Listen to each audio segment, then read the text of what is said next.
Imagine this. It's June 323 BC. The greatest conqueror the world has ever known lies dying in a Babylonian palace. At just 32 years old, Alexander the Great is writhing in agony, his body failing after 12 excruciating days of fever, paralysis, and vomiting. His closest companions whisper one word in the shadows: poison. But here's what they never told you in history class. New archaeological evidence has just emerged that could finally prove what ancient historians only dared to suspect. Hidden toxins, forgotten plants, and a conspiracy that reached from the heart of Macedonia to the throne room of Babylon. This isn't just about how Alexander died. This is about who murdered a legend. Let's set the stage. Alexander III of Macedon, son of Philip II, student of Aristotle, the man who carved an empire stretching from Greece to India, stands at the pinnacle of human achievement. At 32, he's undefeated in battle, worshipped as a god by some, feared as a demon by others. His army has marched 11,000 miles, conquered 2 million square miles of territory, and never lost a single battle. Assisting by the spring of 323 BC, cracks are forming in the legend. His men are exhausted, homesick, and mutinous after the brutal Indian campaign. In Babylon, his new imperial capital, Alexander plans even greater conquests: Arabia, Carthage, perhaps even Rome itself. But someone doesn't want him to leave Babylon alive. Here, in this ancient city of hanging gardens and ziggurats, Alexander's fate is about to be sealed. The month is June. The air is thick with the scent of date palms and impending doom. He's celebrating with his generals, drinking deep from golden cups, just as his father Philip did on the day he was assassinated. History has a cruel way of repeating itself. Day 1. A banquet in Babylon. Alexander drinks heavily, but this isn't just a hangover. By dawn, he's burning with fever. Day 3. The fever intensifies. His limbs grow weak. He can barely stand. Day 6. Paralysis begins to spread through his body. He's vomiting uncontrollably, unable to speak clearly. Morth, 323 BC. Alexander the Great takes his final breath. An empire dies with him. But here's where the story gets dark. Poisoning was immediately suspected by Alexander's closest companions, according to all the ancient historians who described his final days. Why? Because the symptoms didn't match any known disease of the time. No malaria's characteristic chills, no typhoid's bloody diarrhea.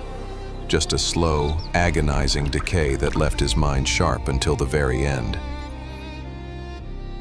Now, let me ask you something. When someone dies mysteriously at the height of their power, who benefits? Look around Alexander's deathbed. His generals, Ptolemy, Seleucus, Perdiccas, all have ambitions. But one name stands out like a dagger in the dark: Antipater. Antipater, the elderly regent Alexander left behind in Macedonia, had good reason to fear the young king's return.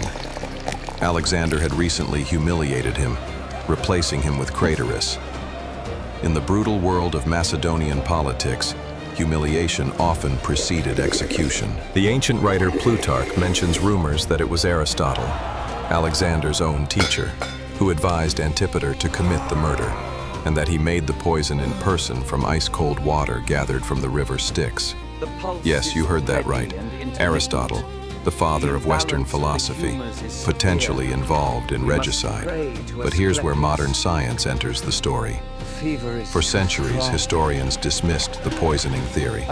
Arsenic, strychnine, the symptoms didn't match. Then, in a breakthrough that's rewriting history books, toxicologists discovered the perfect murder weapon hidden in plain sight. Meet Veratrum album, white hellebore.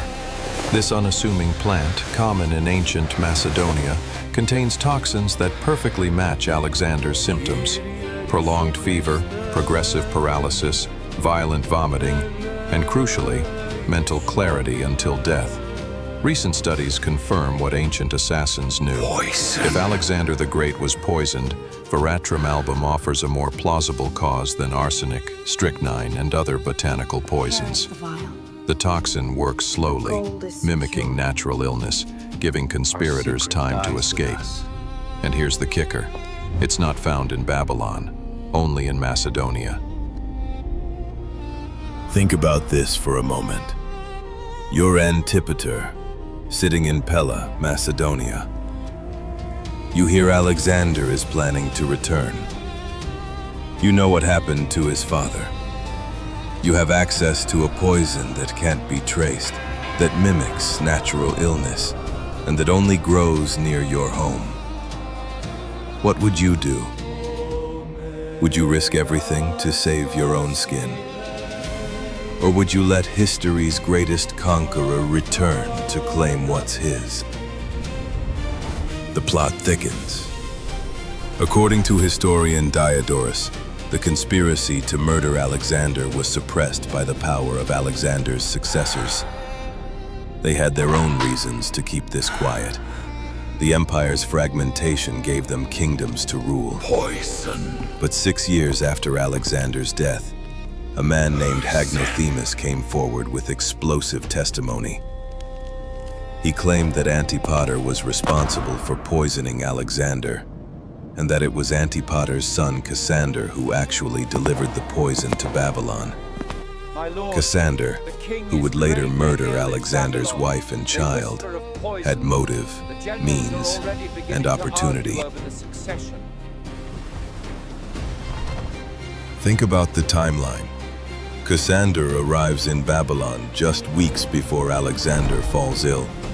He's there at the fatal banquet, and when Alexander dies, Cassander rushes back to Macedonia, not to mourn, but to secure power with his father.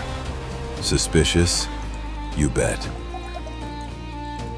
But let's be fair to history. Not everyone believes the poisoning theory. Some scholars argue Alexander died of West Nile virus encephalitis. Others suggest typhoid fever, or even alcohol poisoning after years of heavy drinking. Commissioner's parts poisoning evidence keeps mounting. No such poison could have induced fever for 10 days unless it was specifically designed to mimic illness. And Veratrum album does exactly that.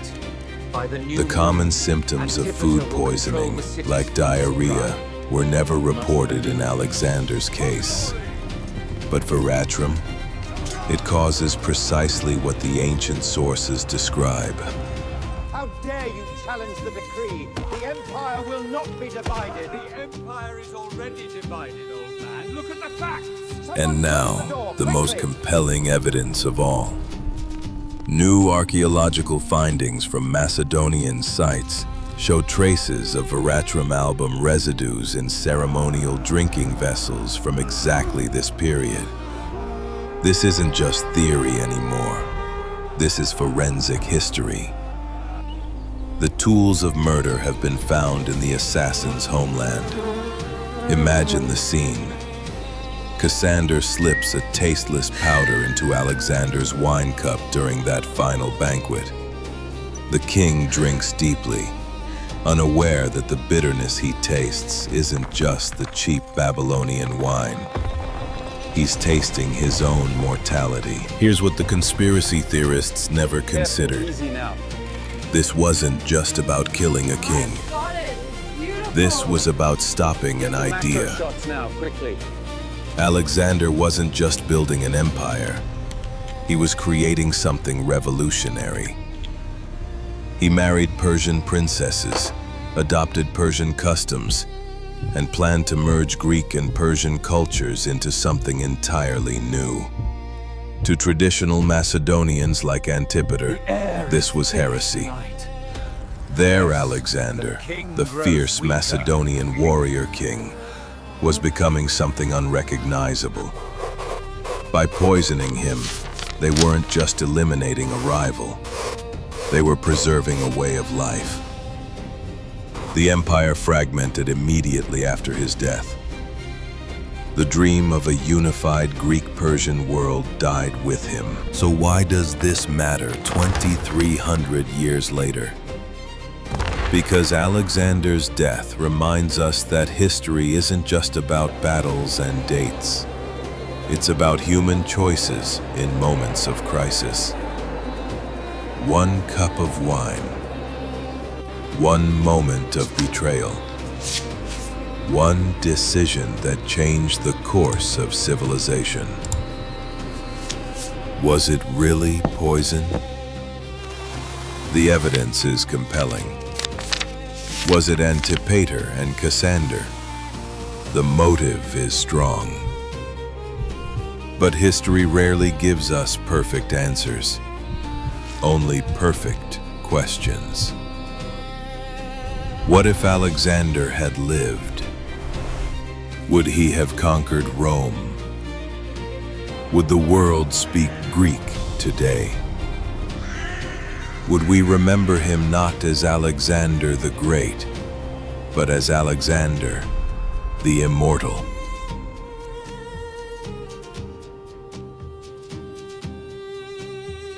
What do you think? Was Alexander murdered, or did illness claim him in the end? Drop your theories in the comments below. I read every single one. And if you're fascinated by the hidden stories behind history's greatest mysteries, hit that subscribe button and ring the notification bell. Because next week, we're diving into another unsolved ancient conspiracy, that of Emperor Nero and the Great Fire of Rome. Was it really him who fiddled while Rome burned? Or was there a darker truth behind the flames? History isn't just written by the victors, it's rewritten by those who dare to question. Until next time, keep wondering, keep questioning, and remember, the greatest stories aren't always in the history books. They're hiding in the shadows, waiting for someone brave enough to bring them into the light.